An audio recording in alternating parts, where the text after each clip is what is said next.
Adam. And I'm Aaron. And this is Seeking Media Productions. Oh my god. We just got back from watching Godzilla, King of the Monsters. And oh wow, was this such An experience. Oh my god. A lot of things, a lot of people talking about this movie. Yeah, Split down the middle. I don't know. This is another one of those cases, critics versus audiences.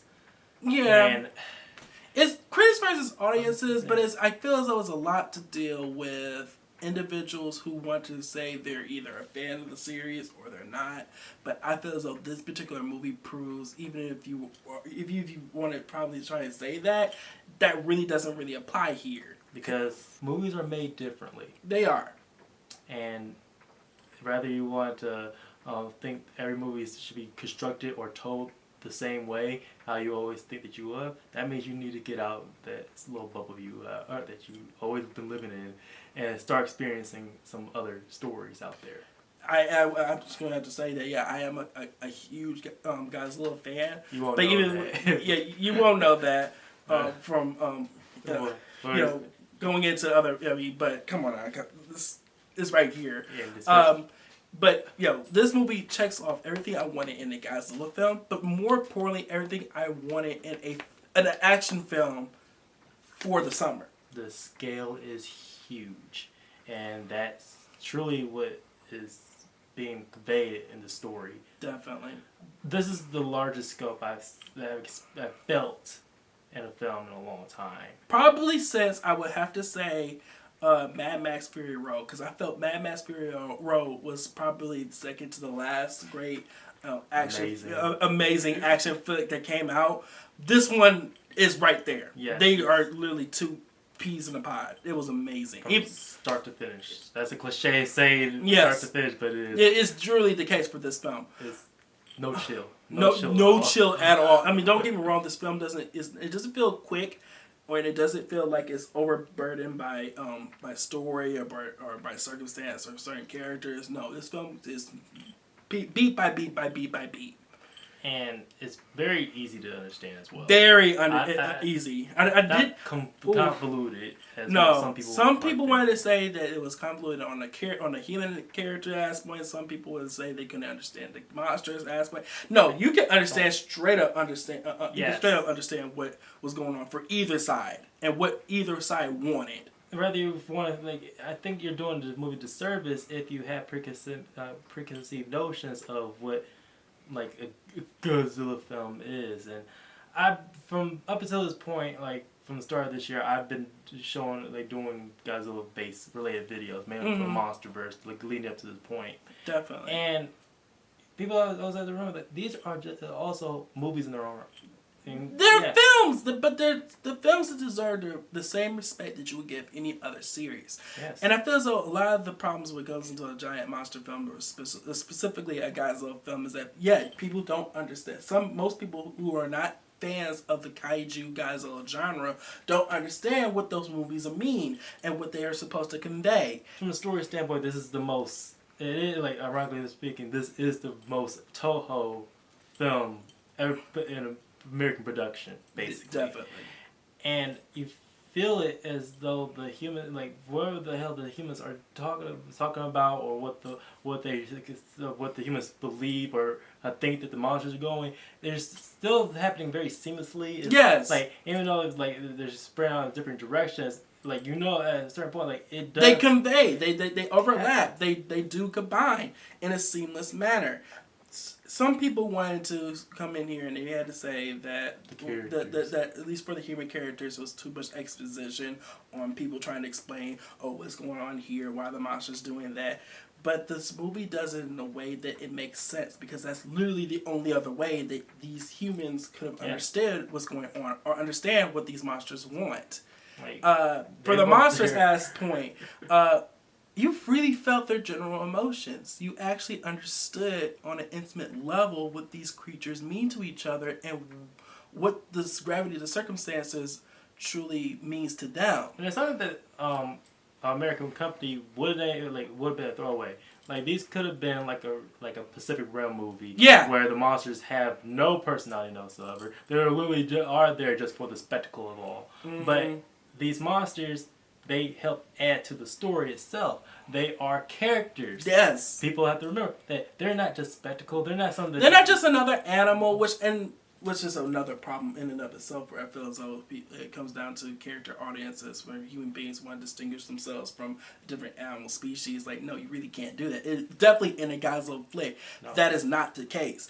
They're a flesh and blood individual organism just like you, and they have thoughts, they have feelings, they have desires and dreams and fears and motivations that drives them.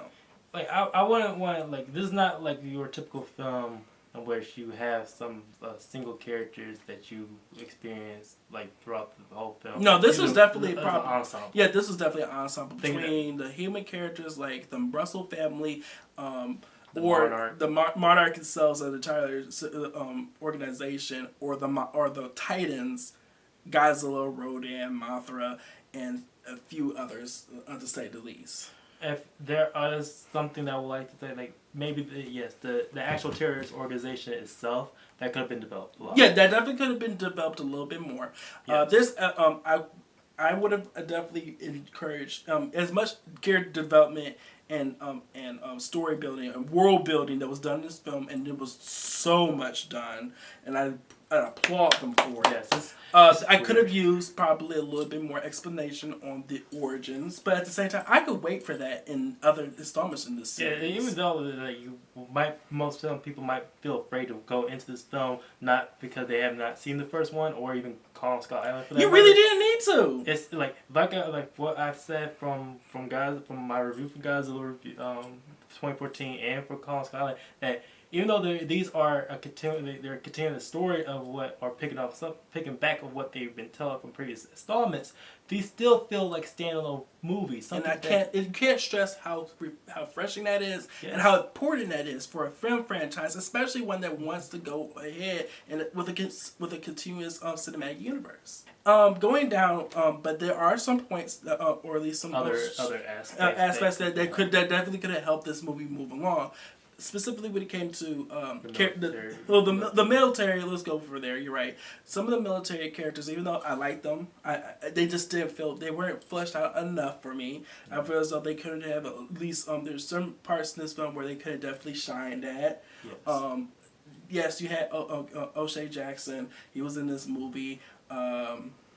And unfortunately, that's really one of the only names I really got out. Even though I recognize a lot of the other actresses and actresses in this, unfortunately, because he's like a bigger name, that's the only one I can pick out. And unfortunately, because they don't give all of them their fair due. There's just a fair criticism if you want to make that. Not everybody's a throwaway character. Yeah. I didn't really feel as though that was the only really throwaway character that could have been thrown away, but at the same time really can't be described as a throwaway character is Dr. Serizawa's assistant, played by Sally Hawkins. I mean, I feel as though that her character probably definitely deserves a little bit more love as far as who she met and what she contributed to the organization of Monarch itself. Yeah. But then again, that can easily just go into more world building. From the world building to it all, and as well as the production. From visuals, from cinematography. Which is a smorgasbord to feast on. I was afraid, we were trying to avoid as many TV spots. That's so important, people. Do not spoil yourself on a movie you want to watch, or any real film, to be honest with you. Avoid it like the plague if you want to go out here and experience the way you need to. And I definitely feel as though by avoiding it as much as I did for this film, I love it from start to finish. There's something new that you will see every time. Mm-hmm. Whether it's just a good screensaver shot from the ocean floor, or the iconography of the religious themes that they're also pushing out. It's told visually. It's not just told. It's actually told visually. Yeah, nobody's just really just sitting down. Yes, you have moments where somebody sits down and tries to explain to you what's just going on, but at the same time, you also get a visual feast on explain it to you from your eyes and on the screen. Let's talk about the designs for these creatures, which I thought was high key on point. Very faithful to them. Definitely so. And Could've- faithful and definitely and adapted in a way that makes sense. Yes. You had like the most monster that is changed most like differently for the adaptation is Mothra. Yeah, but I feel as though it was done respectfully, and it was Yes. definitely done in a way that actually highlighted her in a way that I don't feel as though doing it other than what they did in this film would have done different, would have gave her any more service than she did. But more screen time next time. Yeah, definitely more screen time. She's yes. I loved her. Rodan, he's a hard home favorite for me specifically, and I felt as though I loved each scene that he was in. I needed more of him. Yeah, people saying that if one sequence alone that you'll be wanting to watch this in theaters is his own solo sequence. It was amazing. It's so expressive of all the characters that's being animated. Going also from, of course, Godzilla. I mean, you couldn't do this movie justice if you didn't do him justice, and I feel as though Godzilla was just. First thing you hear is his. Oh, I can't tell you how much it shook me to my core to feel him. Oof, Godzilla. I bow down to the king all day with him.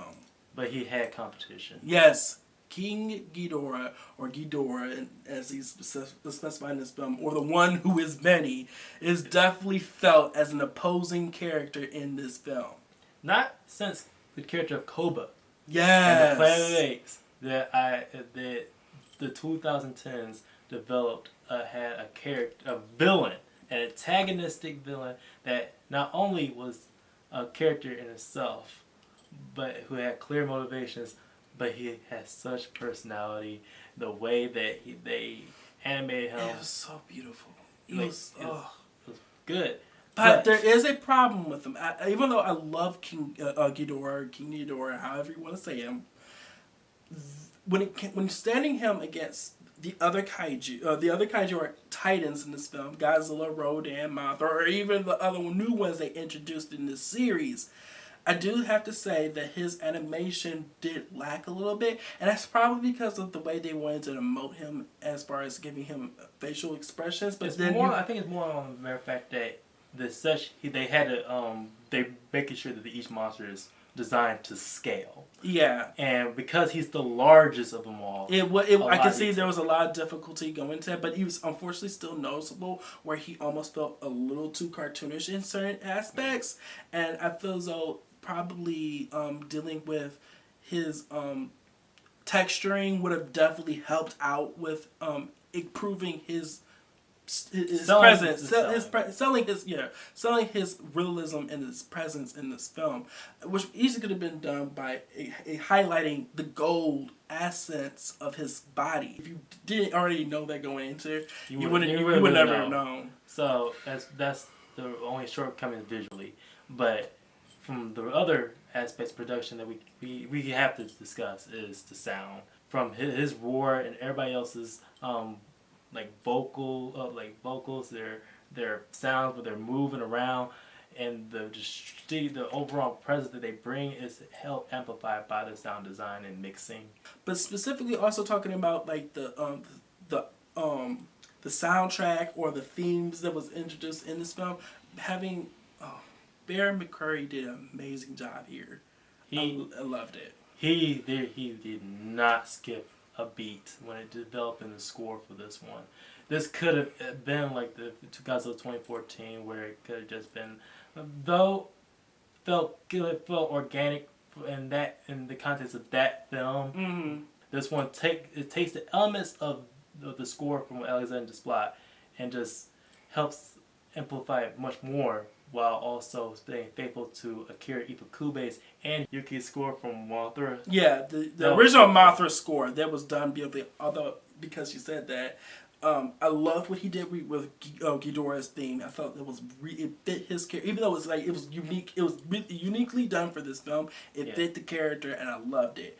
Rodan, on the other hand, even though I'm starting to understand why he went the way he went, route that he took for Rodan's theme, I feel as though he needed more. I feel as though his theme still didn't feel enough.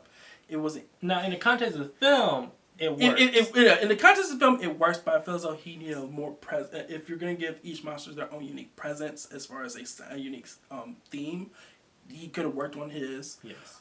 And which also could have definitely helped out by because a unique aspect in this film is that these monsters are coming from different parts of the world. Oh, you could have definitely incorporated those unique styles from those different areas into those monsters' themes. And from the thing that they did from 2014, they go above and beyond. Yes, this is an amazing movie. Well, that was our review for Godzilla, King of the Monsters. If you like this video, please like, share, and subscribe. And please hit that little bell down there at the bottom for notifications. And we'll see you guys later. See ya.